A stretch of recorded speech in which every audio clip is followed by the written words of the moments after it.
Good morning. It's June 27th. This is To My Liberal Friends. Donald Trump's a controversial figure. Now, I think that's probably an understatement. He's unlike any politician or president in modern times. To say that he's a polarizing political figure, that'd be a major understatement. He has a devoted following, and on the other side, the opposition suffers from what has become known as TDS, Trump derangement syndrome. They go ballistic on everything and anything he does. And I don't think there's any secret that the liberal media have a love-hate relationship with Trump. When he first burst on the scene politically in 2016, they covered everything and everything he said, and because it drove ratings. He was colorful as opposed to the bland politicians they were used to covering. But when he surprised the world and won the presidency in 2016, they immediately began to have buyer's remorse. They realized their nonstop coverage helped drive his popularity, and so it became their blind ambition to repent and to give him as much negative coverage as possible. At the same time, the establishment in Washington, D.C., both Republicans and Democrats, did not know what to make of Trump. He was unwilling to follow the norms that they had established, and this both frustrated them and made them enemies of anything Trump wanted to accomplish. The result was a combined campaign between the mainstream media and the career Washingtonians to bring Trump down. It started immediately with a Steele dossier that claimed that Trump campaigned had colluded with Russia to somehow influence the 2016 election. That led to the Mueller investigation that ran for 3 years and cost millions of dollars, only to find that the author of the dossier was not some source in Russia, as was suggested, but rather a former British intelligence officer working at a think tank in D.C. When the Hunter Biden laptop story broke, the press and the D.C. intelligence community called it Russian disinformation, and it was a fake.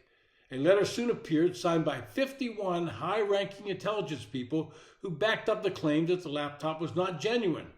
Of course, it was finally proven to be Hunter's laptop, and the information gleaned from it suggested that Hunter Biden had been selling his father's name and influence around the world, and that Joe Biden, along with multiple other Biden family members, were probably benefiting from this financial largesse.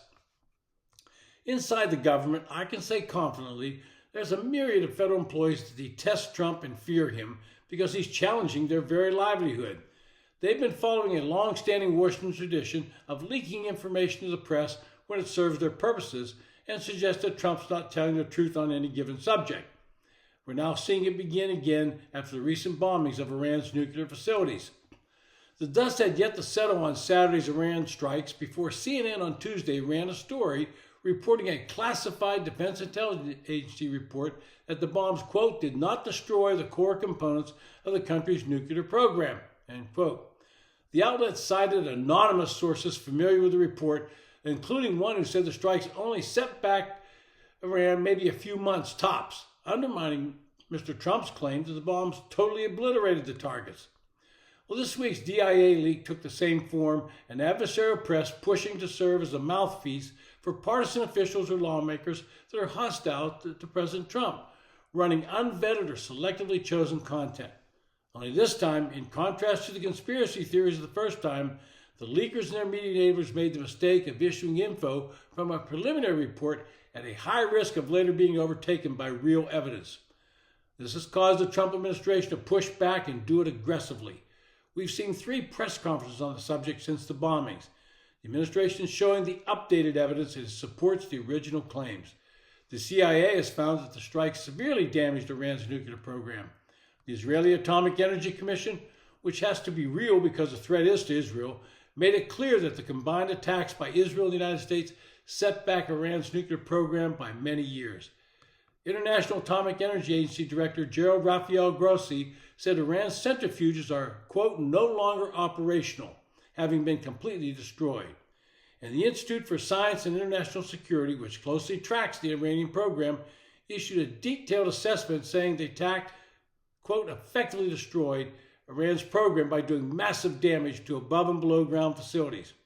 Intelligence remains more divided over the fate of Iran's uranium stockpile, with 2 Israeli officials telling Axios the highly enriched version is buried beneath rubble in Isfahan and Fordow, while others entities suggest it might have been moved out before the attacks.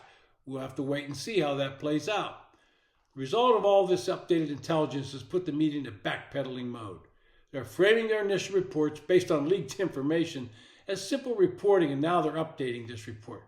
Of course, over at CNN, the first to report on the leaked information, they're defending themselves and saying they're only asking honest questions.